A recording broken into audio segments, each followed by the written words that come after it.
Joshua fit the battle of Jericho, and the walls came tumbling down. Problem: if you go to Jericho, there's no walls. Concerning the biblical account of Joshua and the city of Jericho, another archaeologist says that there is no archaeological evidence of it in Jericho. None. Another one says that the wall is Middle Bronze Age. There's a wall there, but it dates back to the Middle Bronze Age and has nothing to do with the Late Bronze Age and has nothing to do with the coming of the Israelites. Have you ever watched a program on TV where they line up archaeologists and scientists and paleontologists, and they're going to talk about the Bible, things like Mysteries of the Bible or shows like History of the Bible or Banned from the Bible, and you watch those documentaries only to come away disappointed and confused about the accuracy of the biblical account. A lot of times those documentaries are based upon a fundamental belief that at its best the Bible is inaccurate. And what many believe is that the Bible is just a conglomerations of stories that are borrowed from other cultures and cobbled together and given to mankind as if it were something better or greater than what it actually is. And so all the historians and the scholars and the archaeologists, they're lined up on those programs to give their opinions that are slanted in that direction. The Bible is wrong. It couldn't possibly be that way. And they draw their conclusions. Genetics, they say, prove that Eden, the Garden of Eden, is a myth. Paleontology says that Noah was a fairy tale. Anthropology doubts that Moses ever existed. And archaeology says that the Bible accounts of Jericho simply do not exist in our understanding of the world today. Well, what are we supposed to conclude from those moments, from those documentaries that serve basically as infomercials for humanistic and skeptical thoughts on the Bible? What are we supposed to believe when we get on the other side? Or better yet, what do our friends who do not have a strong biblical foundation, what do they come away with? When the TV God, and that's how it's looked at in a lot of ways, if the TV says it must be true. If the TV God says Jericho never happened, the Bible is wrong, do we have an answer for it? There's something we can say to prove that no, it is true? Do we have an answer not just against the TV and for our faith, but for our friends and our coworkers and our teachers and whoever else might have been influenced by what the TV said? We might ask, did Joshua fight the battle of Jericho? Did the walls really, did they really encompass the walls? Did they really fall down flat like the Bible has said? Is the Bible right when all the archaeological evidence says that it is wrong? Or could this piece of pottery be the key that sets the record straight? Tonight we want to spend some time looking at Jericho, a victory of faith. And yes, John, here's the picture of me on the camel. It happened right outside of Jericho, so I thought, what better time to show what happened at Jericho. Jericho is considered one of the oldest cities in the history of mankind. It's located in the Jordan Rift Valley. It is from here that the conquest happened. Joshua, this military strategist, this leader of the people, goes into Jericho and uses that city as a base of operations to ultimately capture the entire region of Canaan and bring it to God's under his power. This is kind of the region in which you find Jericho. The city of Jericho is right down here. It does not look like a very hospitable place, and in a lot of ways it is not. You can see the desert mountainous area region here going down into the Jordan Rift Valley. And here's little Jericho situated in that area.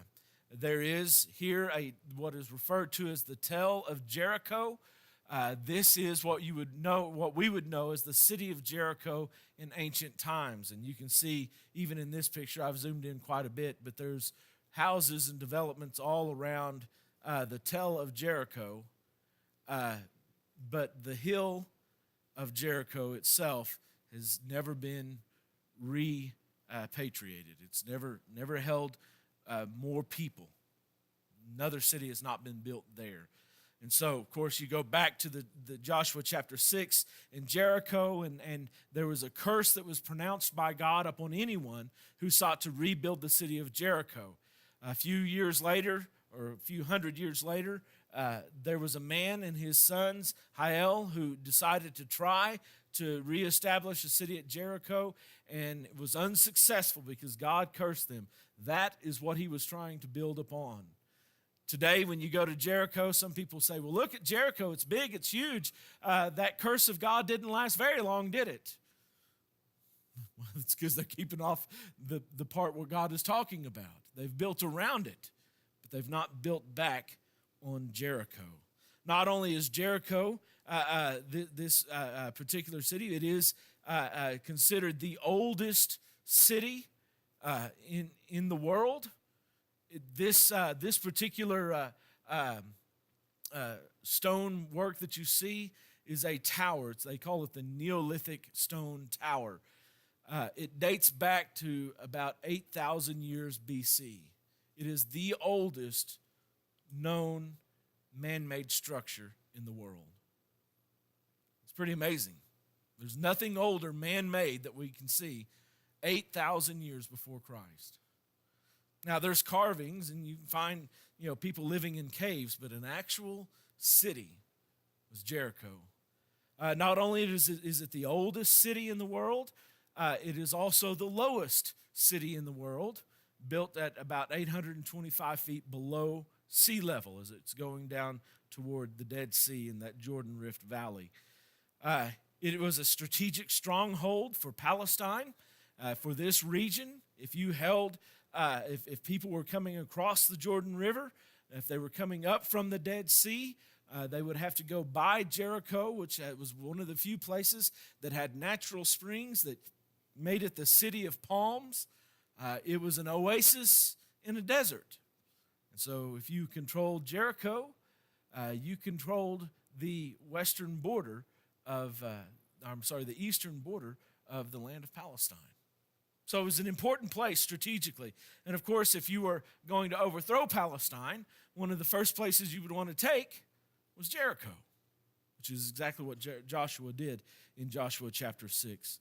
The archaeological evidence shows the tumultuous history of Jericho, its battles, its destructions, its calamities, its people, evidenced by the Tell. In fact, if you go there today, it is Tel es Sultan.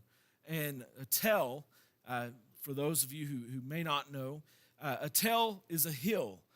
It's an ancient hill, but it's not just a natural formation. It specifically is referring to a hill that is made by a civilization being destroyed and another civilization building up on top of that rubble, and them being destroyed and another civilization building on top of them, and that being destroyed and another one being built on top of them. And so we go back to the city of Jericho. There are some 7 to 10 different civilizations in Jericho, starting at about 8,000 BC and moving up to about 1400 BC, at which time it stops. It is no longer inhabited. And that, of course, follows the biblical narrative. We refer to the analyzing of the different layers or the strata of the civilizations. That's referred to as stratigraphy. It's like it's writing the history of this particular tell or this particular mountain, and that's what we've done as we excavate Jericho. We see different areas of different levels of civilization. You see it in a lot of other places. Tel Megiddo is another one. the city of Megiddo, which Solomon inhabited. It was one of his major military cities. Tel Megiddo it has some 25 identified civilizations of a city, a destruction, a rebirth, a destruction, a rebirth, and a destruction until you get Tel Megiddo. And so here's Jericho that has a fascinating history, just as a city. When we look at the archaeologists who's come here, there's a history of people coming here, but it really starts in the late 1800s, 1867 or so. There was a man by the name of Charles Warren. And can I impose upon anyone to get me a bottle of water? Frank or someone, if you would. So Charles Warren led one of the first very rudimentary dig at Tel es Sultan. And what's interesting is that archaeology, like any scientific discipline, evolves. As we learn more, we learn new ways of doing it, better ways of preserving and things like this. And so you can imagine in the 1860s, archaeology as a science was not as well developed. And oftentimes, archaeologists were going in to find artifacts and take them out and put them in a museum or sell them. Nowadays, that's not so much the case. Now, they go in and they report and they identify and they try to keep things in place and things like that. But back then, it was about finding something and getting it out of there.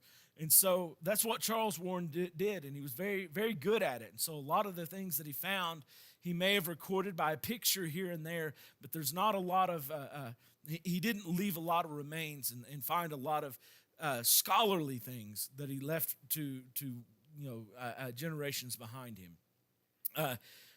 Not long after Charles Warren was there was a German, an Austro-German team, Ernst Sellen and Karl Watzinger. They move in to the same Tel, and they begin digging. They unearth what's called a revetment wall. And revetment wall is much like the Herodian wall at the Temple Mount today. It's a wall that is built so they could backfill the dirt and have a larger area, or they can backfill with dirt and it would be a stronger wall. So think of it, we would call it today a retaining wall. But this was a revetment wall that they found.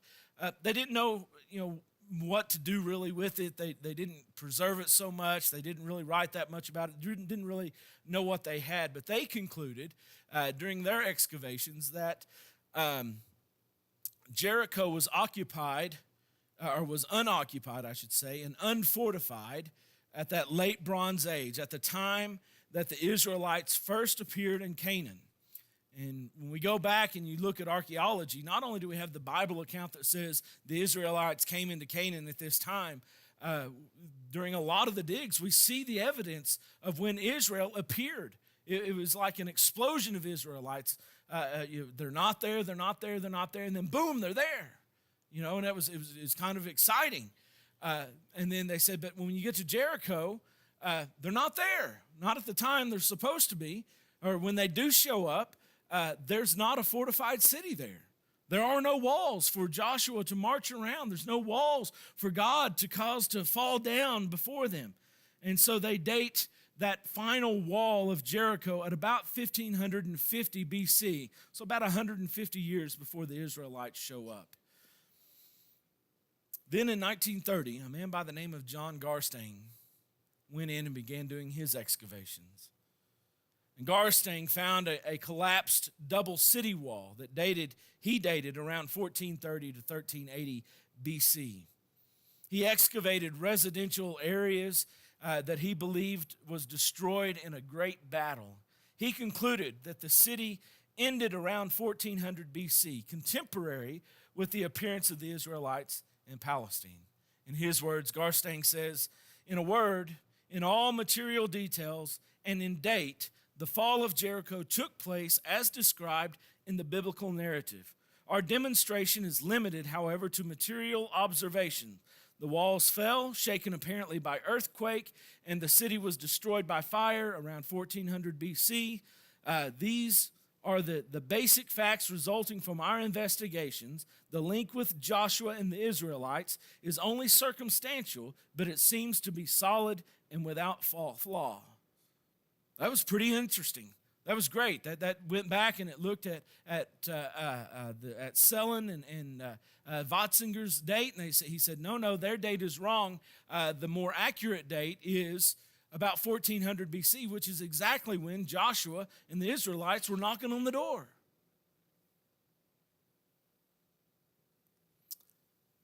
John Garstang taught a woman by the name of Kathleen Kenyon.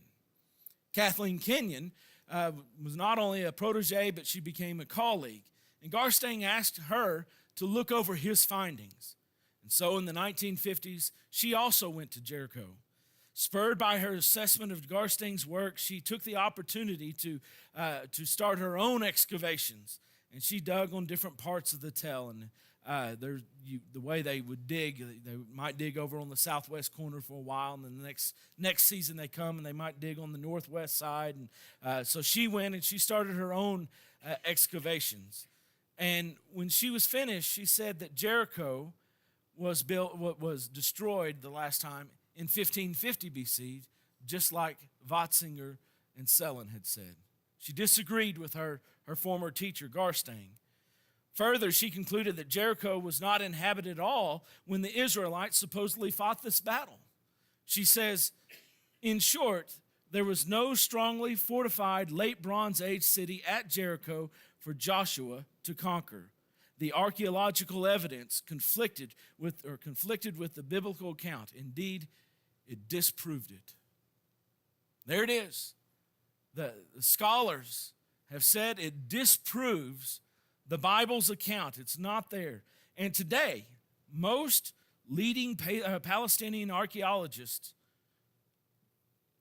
continue to discount the narrative of Joshua chapter 6, and they use the Kathleen Kenyon,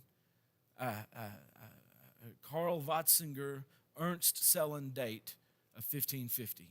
If you were in school today, taking classes in archaeology, and Jericho comes up, they're all going to say the Bible was wrong. There was no city that was fortified or even inhabited at the time that Joshua walked into the city. That's a problem because they say there's just no walls for Joshua to defeat. But then there's been some new discoveries since the 1950s. I know, you're breathing a sigh of relief now. In the early 1980s, Dr. Kenyon's work was published. Her findings had been leaked out for the 30 years between the 1950s and the 1980s that this comes out. But never was her findings and her artifacts and everything available for really peer review and study and further study and looking at the evidence and things like that. The actual notes and the surveys and the drawings and the photographs that she took were simply not available that way. But there was a PhD candidate at the time by the name of Bryant Wood, and he was working on his dissertation. You know, that's what PhDs do. The candidates do it. They do their dissertation until they can defend it, and they become full-fledged PhD. So he is basically still a student, and he's doing his work of all things in one of those exciting fields of archaeology, late Bronze Age Canaanite pottery. That was his dissertation. By the way, while I was in Jericho, I picked up a shard of pottery that had been burned, and since Jericho has not been inhabited really since the time that Joshua overthrew, potsherds that you find there now date back to the time of Joshua and the destruction of Jericho. And it's interesting because I actually have a piece that's burned on the outside. And I meant to bring it, and I forgot it at home. And when I remembered it, Ron didn't have enough songs for me to run out and go get it. So I didn't bring it. But that's what he's looking at. He's looking at pottery from the late Bronze Age. Well, how do we know it's late Bronze Age? We might be quick to say, well, we date it with radiocarbon dating or something. Number one, it's a rock. You don't radiocarbon rocks. You have to do live tissue for carbon dating. But style. What do the handles look like? What kind of material is it? What's the shape of the bowl?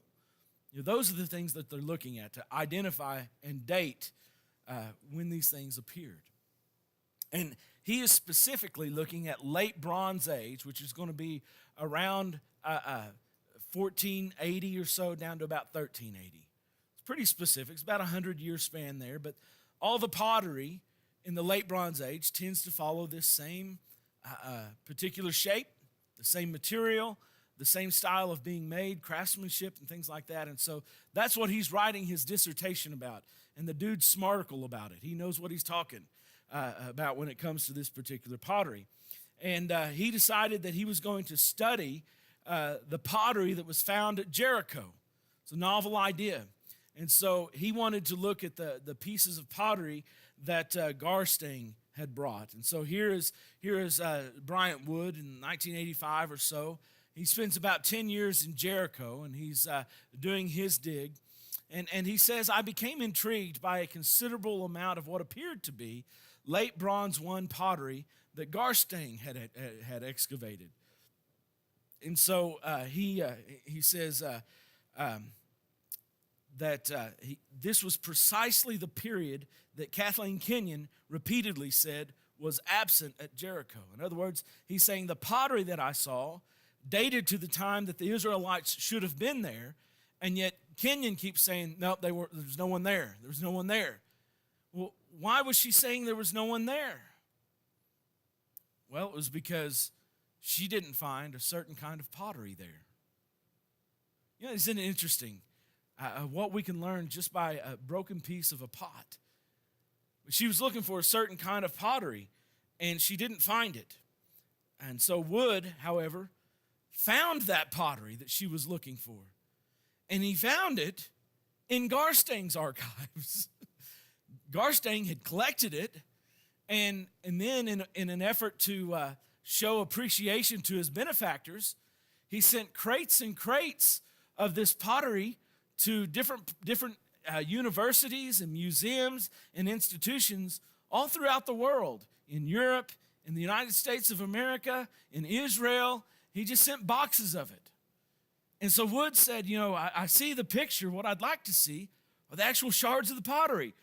What museum is that in? Well, some of it's in Britain, and some of it's in Germany, and so he spent the next 10 years running all over the world to go and look at this pottery in person to see if it truly was what he thought it was.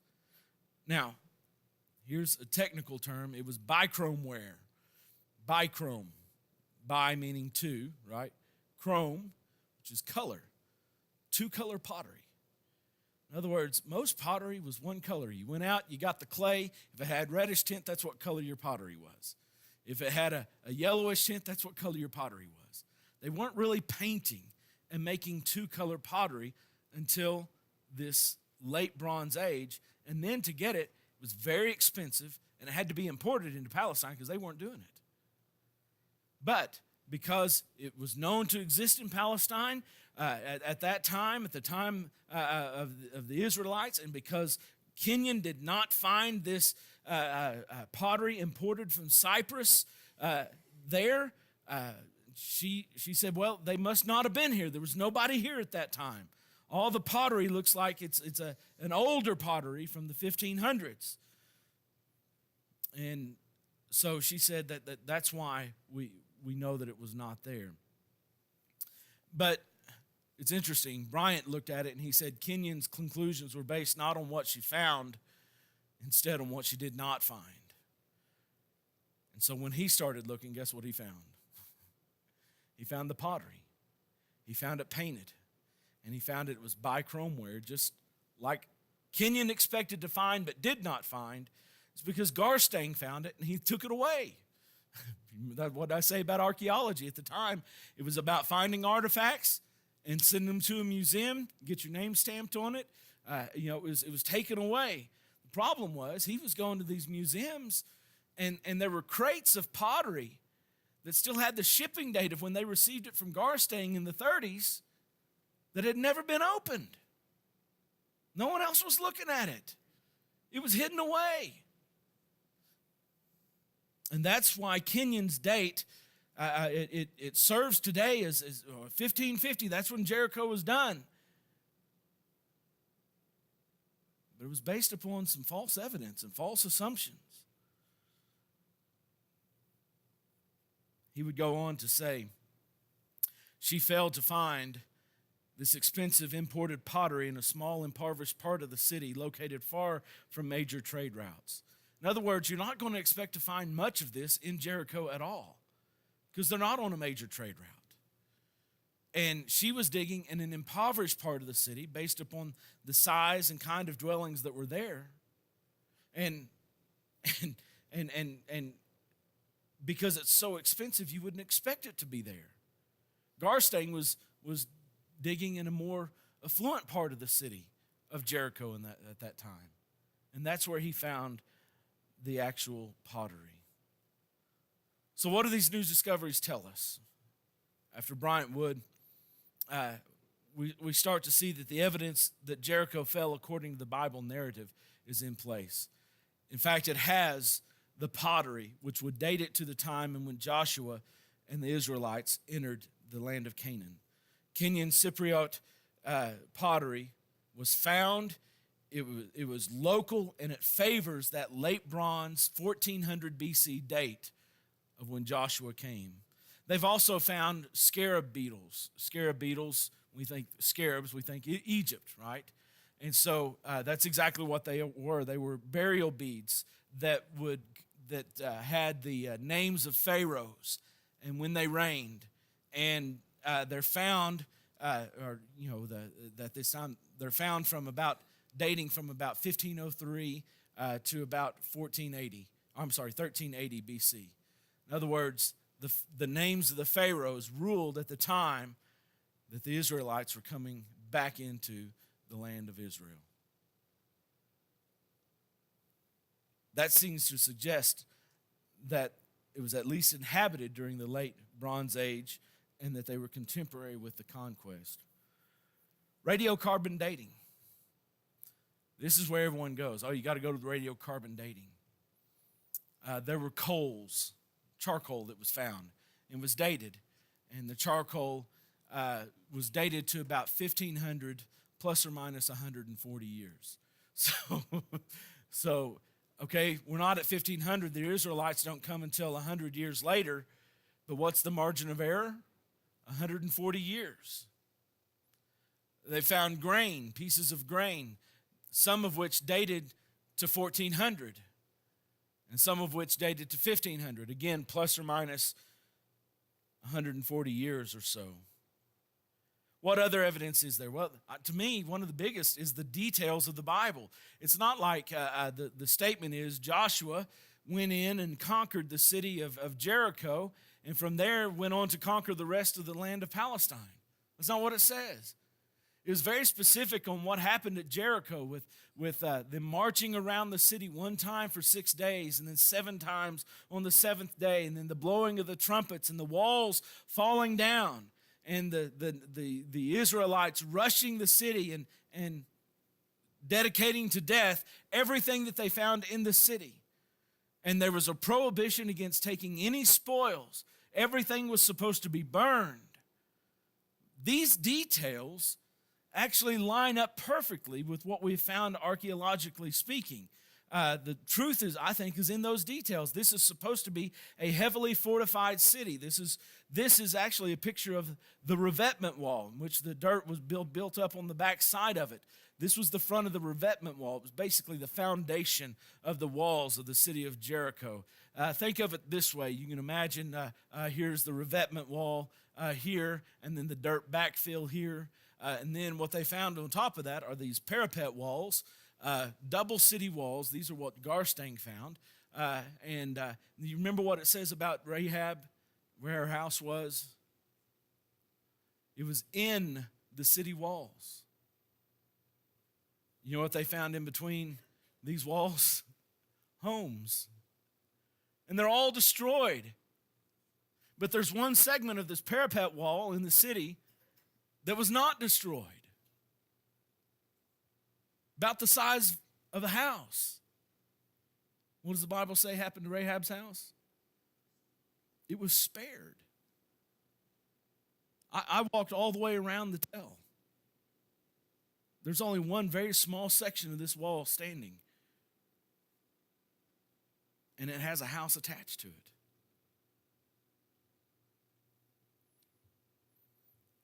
The proof is in the detail.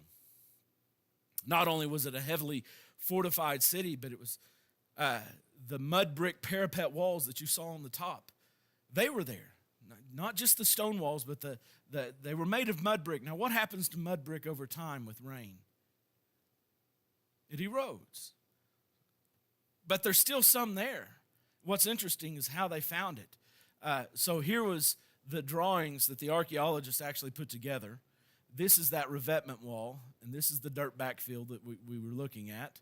There would have been a parapet wall here and another set up here, and the houses would have been in this area here built over the yellow. So where did they find the mud bricks? Right here. I want you to notice, not only does the Bible say they fell out. In fact, what's interesting is that the Hebrew word that's used there for the falling of the walls is that the walls prostrated themselves, right? You know what that means? It means to bow down. That's the attitude of worship throughout the Bible, is to bow down before God. And here are the walls of Jericho have now bowed down before the people of God. And what happens? It made a ramp right up into the city. They didn't have to worry about even climbing the revetment wall. They just walked up the rubble. And you can see in this particular picture, this is the dirt that was there when they got there and they started to dig down. This is what they found. They just walked up the ramps into the city. The proof, to me, is in the details. There was ample food. It's not like Joshua got there and they waited them out in a siege for 3 months. How many days were they there? 7 days. If there was a long siege, how much food would have been in the city of Jericho? None. They would have eaten it all. But their food pots are full. And they found full food pots, which goes to the idea of the spoils. It's interesting because if you know anything about military strategy, what does the army march on? Its stomach. In other words, if you've got an army and you're going to go fight someone, you've got to feed it. Well, where do you get the food? It's the spoils of your battle. But God said, don't take any of it. And so what did they find? These were some of the pots that they actually found. These are jars of grain. And they're filled with grain. Not just any grain. They're filled with burnt grain. In other words, the city, remember, was put on fire with all the spoils in the city. And the grain is charred. The proof is in the details. The burned spoils. It's in the house and the wall. This, by the way, are mud bricks of the wall that are no longer there. You did not see this if you go to Jericho today. You do not see this.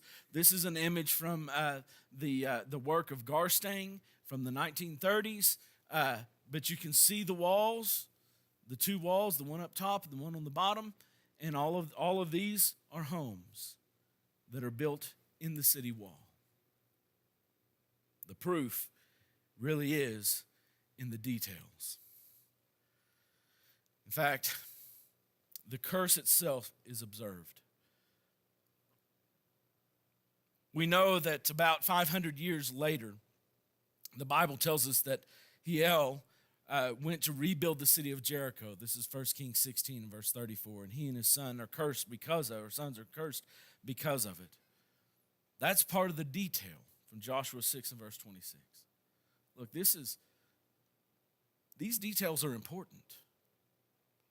And they line up with what is found there and what the Bible actually says. And so we've got to let our faith in the Bible be renewed, be reinforced. God is right. It doesn't matter how many Discovery Channel, History Channel programs that come out and say that Jericho did not exist at the time of Joshua. It's overlooking some of its greatest, most important evidence. And it's interesting to me when you think about Kenyon. They didn't have radiocarbon dating at that time. She dated the time of Jericho based upon not finding that pottery shard. Because Garstang had found it 25 years earlier and sent it to Israel, or sent it to a museum in London. And that's the only reason she redated it back to the 1550 instead of the 1400s. And yet every school is going to teach the Kenyon date. Now today, I will say that in the radiocarbon dating, there are some that date, some pieces that date back that far. But what's interesting about coal or charcoal is it was a wood product. And when you date it, it dates to the time that the wood died, that it was cut off from living tissue. Okay? Doesn't date whenever it was burnt. Doesn't date how long it stayed in the stack of firewood until it was used. Plus it's off. You could be off up to 140 years. There's just way too much evidence to overlook the historicity of the Bible, that the Bible is right. The correctness of the Bible isn't just about winning an argument, though. It's about confirming our faith. Its authenticity demands a compliance. It's not just, Jericho was real. It's the whole thing is real, from Joshua to Jesus. If the details of Joshua and Jericho are true, then what about the details of Jesus and the cross? Brethren, they're true, and they challenge us to follow, to think, and to believe. Jesus declares, "No one comes to me but by the Father." That excludes all other religions. So there's still, in our minds, one more wall that must come tumbling down. And it's the wall that separates us from God. The Lord's ear is not dull of hearing that he cannot hear you. The Lord's arm is not weak that he cannot reach out and save you. But your sins have separated you from God. That wall is our wall of sin. It's what separates us from God. And if you've never obeyed the gospel, that wall is still there. That wall needs to come down. Maybe some of us have built up that wall again, and it's time to take it away. If tonight you're ready to have that wall come tumbling down, to come to God in obedience to him, the question comes to you, will you respond to him tonight? Won't you come while we stand?